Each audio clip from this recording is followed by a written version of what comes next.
hari igihe Imana ikubwira ngo uzakomera ariko wasanga aho uvuka wasanga aho utuye ugasanga ntago bihabanye n'Imana iri kukubwira. hari igihe Imana ikubwira ngo nzaguha ubwenge wakwibuka kutigeze ukandagira no muri primary ukibwira ukavuga uti bizagenda gute.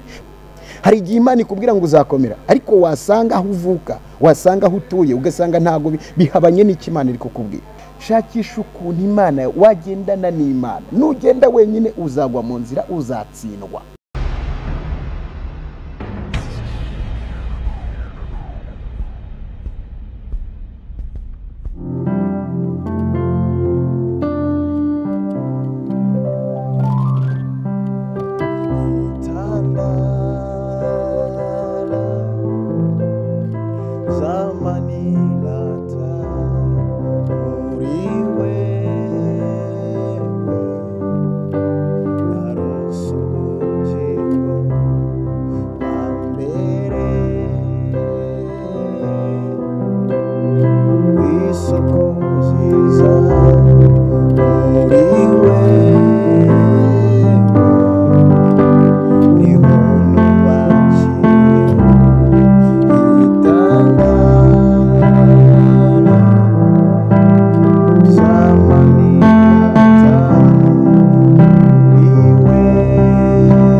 Icyubahiro Imana yacu baho umugisha. Ndagira ngo muri aka kanya abantu bose munkurikiye mbahereza ikaze mu ijambo ry'Imana. Muri kumwe nawe ni Pastor Janvier, dukunda kuramya Imana kandi dukunda kuyihimbaza. Nicyo kintu cya mbere mu buzima dukwiriye kubanza gukora. So mbere yuko ngiriza nkunda kubanza kuramya Imana. Imana yacu rero ihabwa icyubahiro. Reka dusenga Imana, tugiye gusangira ijambo ry'Imana. Data ndagushimiye mu izina rya Yesu. Uyu mwanya ntaba ari njyewe ahubwo izina ryawe aba ari ryo rihabwa icyubahiro. Buri muntu wese udukurikiranye reka abone kugira neza kwawe kandi habeho impinduka mu buzima bwe mu izina rya Yesu Kristo. Umwuka wera w'Imana abane natwe atuyobore mu kuri kose kugira ngo ijambo ryawe rigire imbaraga kuri buri muntu wese uryumva mu izina rikomeye rya Yesu Kristo, amen. Ndagira ngo muri aka kanya tujye kuganira amagambo y'Imana, tujye kuganira ijambo ry'Imana mu izina rikomeye ry'umwami wacu Yesu Kristo. Turasangira ijambo ry'Imana, haleluya. Turi busange muri Matayo, amen. Turasanga muri Matayo ibice bya 21 n'umurongo wa 22. Yadusome mu izina rya Yesu. Matayo 21 n'umurongo wa 22. Ngiye kubabwira amagambo akomeye hano. Aya magambo ndatekereza ko ari buzana impinduka mu buzima bwawe. Matayo 21 n'umurongo waho wa 22. Ni ijambo Imana impaye muri iki cyumweru kugira ngo dusangire mu izina rya Yesu Kristo, haleluya. Ijambo ry'Imana rivuga ngo iki? 22 haravuga ngo kandi icyo muzasaba mwizeye muzagihabwa. Ibyo muzasaba mwizeye muzabihabwa. Kandi ijambo ry'Imana rikavuga ngo byose ibyo muzasaba mwizeye muzabihabwa byose. Shaka kugira ngo wowe nkurikiye wumve ijambo nkuzaniye. Nzanye ijambo rivuga ngo kwizera, kandi kwizera guhindura. Kwizera guhindura. Ndashaka ko tunyeganyeza imisozi yari iri imbere yawe tuguhereza ijambo ryitwa kwizera. Urigira ubuzima bwawe riraza gusenya imisozi yari iri imbere yawe. Kwizera, iyo dusoma ijambo ryitwa kwizera duhita twumvamwo umugabo witwa Aburahamu. Aburahamu ni sogokuruza wo kwizera, ni umugabo wizeye Imana cyane. Ngo Bibiliya iravuga ngo bimuhwaniriza no gukiranuka. Yarizeye bimuhwaniriza no gukiranuka. Aburahamu yari mu gihugu cy'abapagane badasenga Imana, nta hantu yari yarigeze yumva Imana, ariko yajyaga areba nature, akareba ibintu byose, all the surroundings, ibintu bidukikije. Noneho ngo akabitekerezaho, ariko akavuga ati who is ninduri behind this creature, ninduri inyuma y'ibi bintu tubona. Arangije atekereza ko hari Imana, kuko yajyaga abona se afite ibigirwamana. Ise yari afite ibigirwamana, ariko uyu mugabo arangije aravuga ati byanga bikunda hari Imana itagaragara. Noneho buriya iyo ugize umutima udasanzwe kagira imitekerereze myiza, njya nkunda kuvuga ku mitekerereze myiza, Imana nayo ihita igira imitekerereze yo kugira ngo igusange. Imana nayo igifata gahunda kavuga iti okay, uyu muntu agize imitekerereze myiza, reka mwegere musange. Noneho Aburahamu Imana iramwitegereza mu gihe yari kwibaza kubigirwa Imana bya Setera.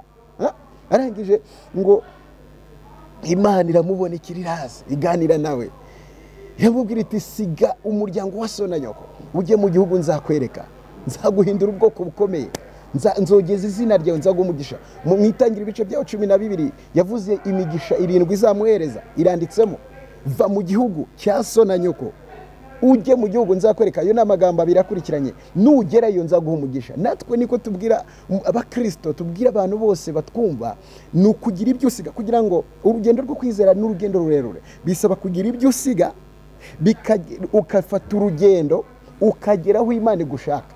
Muntu uri kunyumva, ndagira ngo nkubwire ngo Imana icyo yamubwiye, yaramubwiye ngo nzakuha umugisha, ariko numara kugeraho nzagira gute? Nzakwereka. Noneho rero hari abantu benshi bashaka umugisha mu itangiriro, ntabwo byemera, ntabwo bikora. Umugisha uzakuzaho ugezaho Imana ishaka, kuko imigisha isenya benshi. Umugisha ushobora kukugeraho ukagusenya kubera ko tubatse kwizera. Ndagira ngo wubake kwizera mu buzima bwawe, kwizera kuguhindukira ubuzima, noneho uko kwizera kandi kubyara amashami, kuko kwizera ni imbuto ntoya ariko imera amashami menshi cyane. Kwizera, haleluya. Ndaza kubabwira byinshi kuri aho ngaho. Ndagira ngo mu gihe gitoya dufite tugikoreshe nk'uko Imana ikiduhaye. Ndagira ngo nkubwire ko Aburahamu Imana yamusezeranyije ibintu birindwi. Ndamubwira iti nzaguha umugisha. nawe ubwawe uzahinduka umugisha, ndetse n'uzakwifuriza umugisha nzamuha umugisha, n'uzakuvuma nawe nzamuvuga, kandi muri wowe nimwe imiryango y'isi yose izaherebwamo umugisha. iravuga ngo kandi nzogeza izina ryawe. Iyo ni imigisha irindwi imaze kuvuga. Ni imigisha irindwi Imana yamubwiye, kandi iyo migisha nawe nugira kwizera ukazamura kwizera kwawe, ndagira ngo nkubwire ngo nyuma yo kwizera winjira mu mugisha w'Imana. Kandi reka nkubwire, kwizera ni ikintu kidasanzwe, n'ubuzima umuntu yubaka muri we, kandi bwubakwa n'ijambo ry'Imana. Ijambo ry'Imana Bibiliya iravuga ngo kwizera kuzanwa no kumva. Kumva iki? Kumva ijambo ry'Imana. Kwizera kuzanwa no kumva. Faith comes by hearing the word of God. Kumva ijambo ry'Imana. Ijambo ry'Imana niryo riguteramo kwizera. Kwizera kuzanwa no kumva. Kumva ijambo ry'Imana. Ijambo ry'Imana ni ubuzima. Ijambo ry'Imana iyo urishyize mu buzima bwawe ukaryizera, ndagira ngo nkubwire ngo amateka yawe arahinduka. Imana yacu ihabwe icyubahiro. So kwizera rero, uyu mugabo yavuye aho ngaho agendeye kwijwi.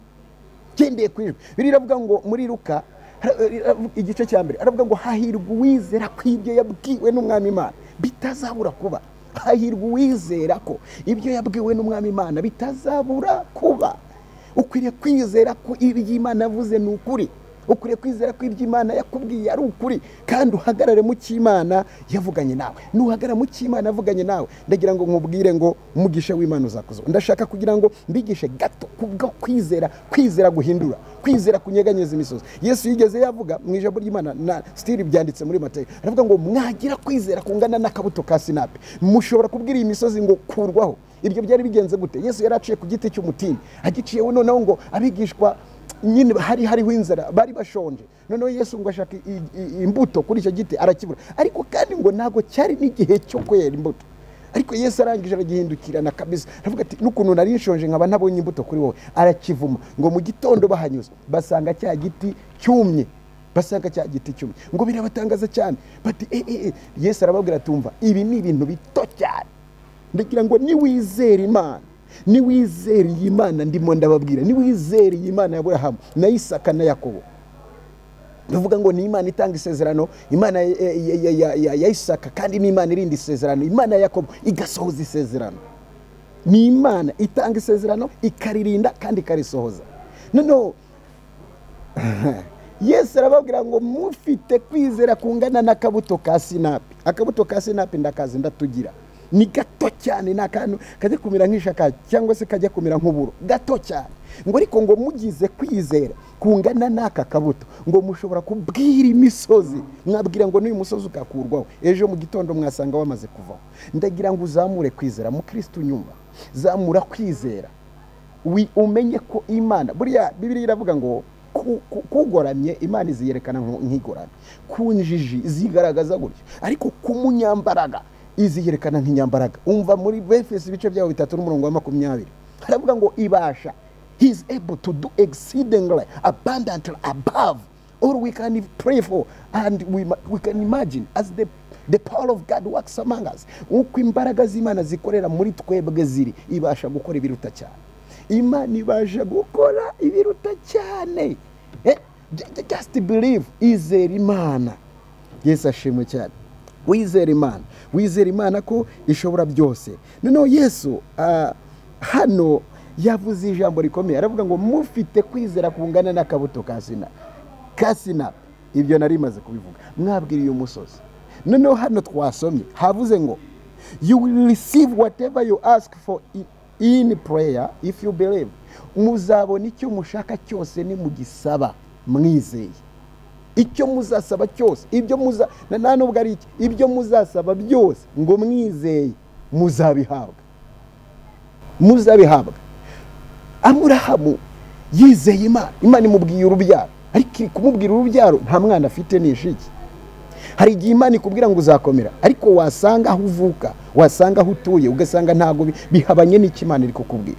Hari igihe Imana ikubwira ngo nzaguha ubwenge, wakwibuka kutigeze ukandagira no muri primary, ukibwira ukavuga uti bizagenda gute. Hari igihe kubwira ngo nzakwicazanya n'abakomeye, ukareba ukasanga iwanyu nta n'umuntu ufite igare, ukavuga uti se nzabigira gute. Ariko Imana yavuze, Imana yavuze iri inyuma y'ijambo ryayo kugira ngo irisohoze.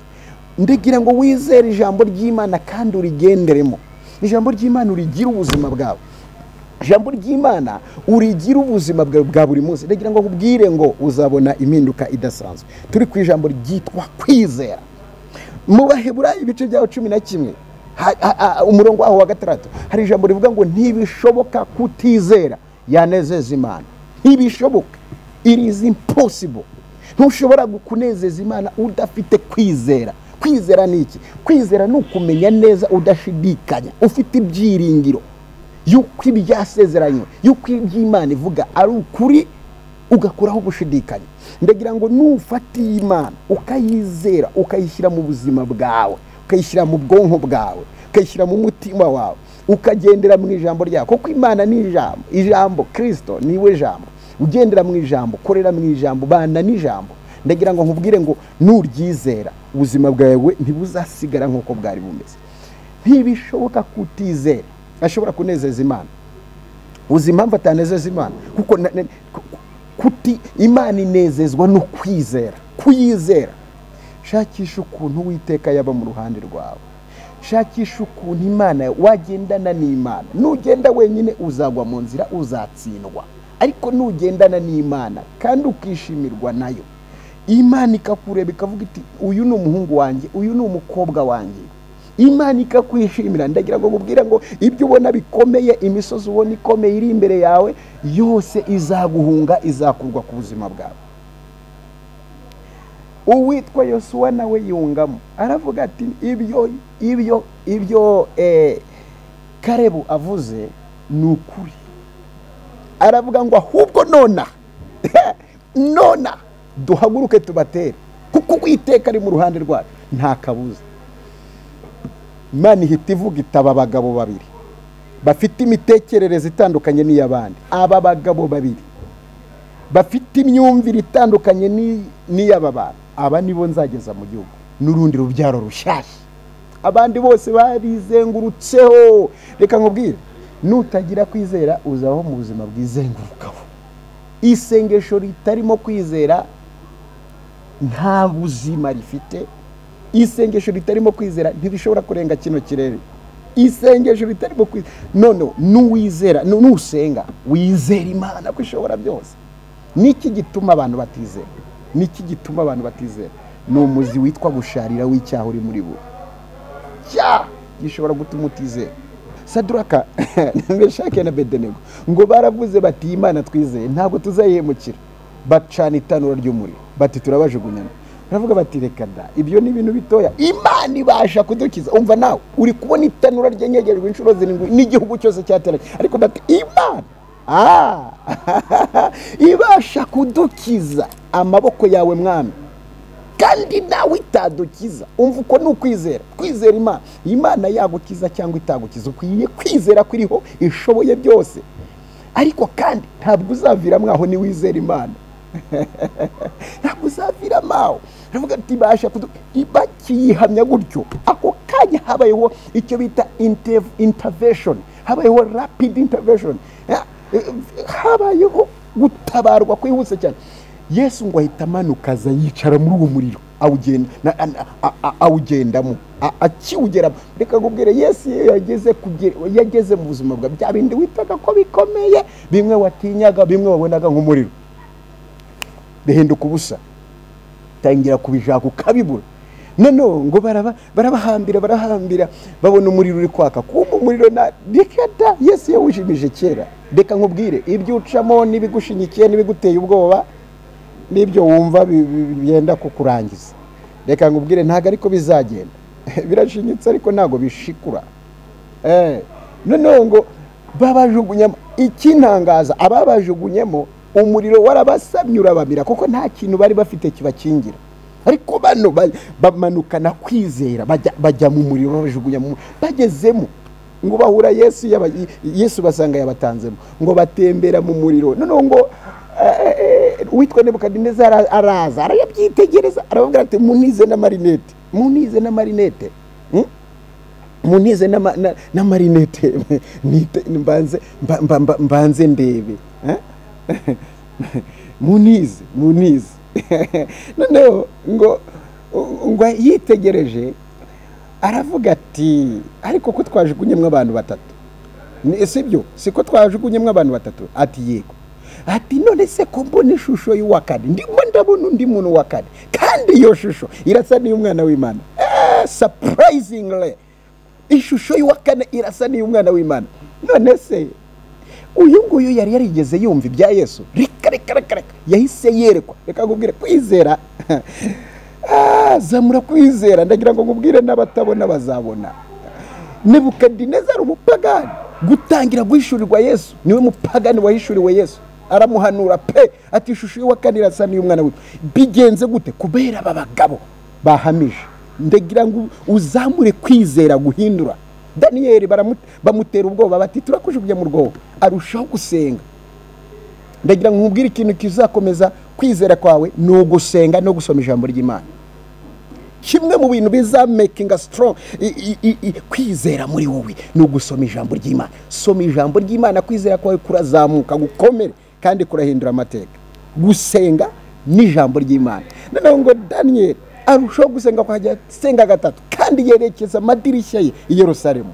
Ukuriye kwerekeza amadirishya yawe aho Imana yavuganye nawe, aho Imana iba, aho Imana ituye.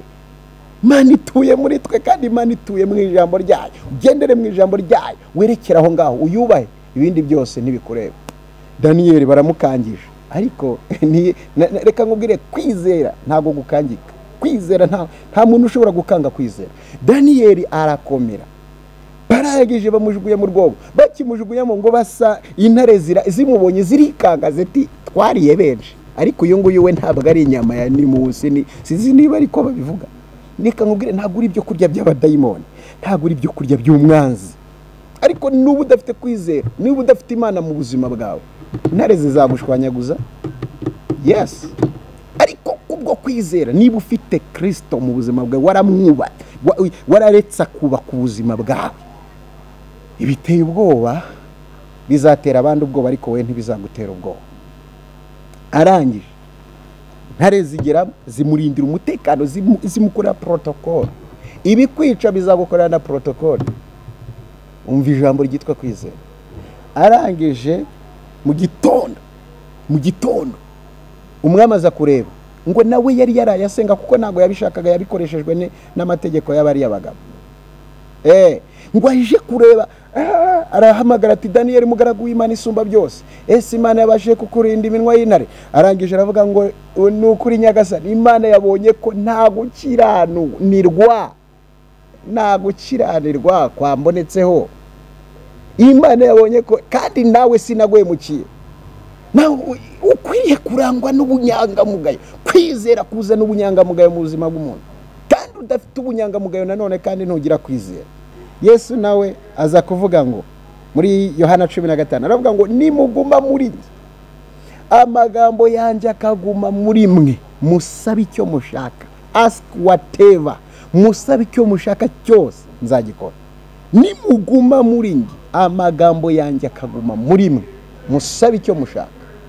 Izera ijambo ry'Imana kandi ijambo ry'Imana riragukorera.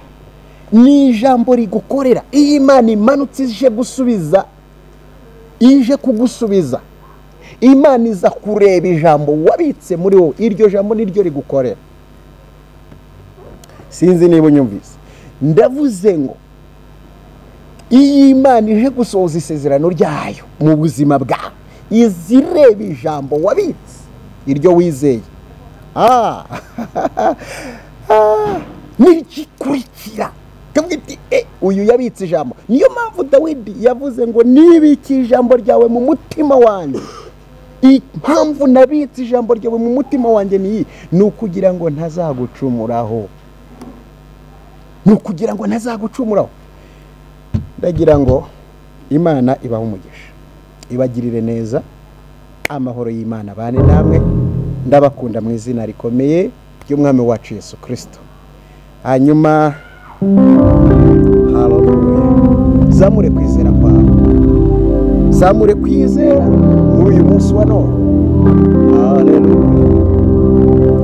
ndagusengera muri uyu mwanya mu izina rya Yesu kugira ngo nawe kwizera gutahe mu mutima wawe kandi uzamure kwizera ibintu byawe bigiye guhinduka. Haleluya, haleluya.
Ndagira ngo wizere Imana, reka ngusengere. Data mu izina rya Yesu Kristo,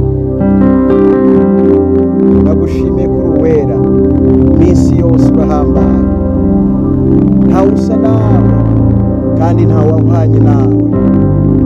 Turagushimiye muri uyu mwanya, buri muntu wese ukwizeye ntabwo azamukoza isoni, ukwiringiye ntabwo azakorwa n'isoni. Reka abantu bawe bakwizere. Abigishwa bigeze bagusaba bati twongerere kwizera, reka bongerere uyu muntu udukurikiye kwizera, kandi imbaraga z'umwuka wera zimukoreho muri aka kanya mu izina rikomeye rya Yesu. Utari wakumenya akaba ahisemo kukumenya, akakwizera, akizera ijambo ryawe, reka atangire kubona impinduka mu buzima bwe.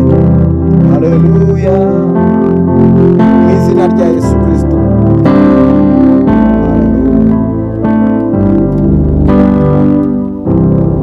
Amen. Imana ibahe umugisha mu izina rya Yesu Kristo. Yari Pastor Janvier, mwari kumwe nawe, muhabwe umugisha.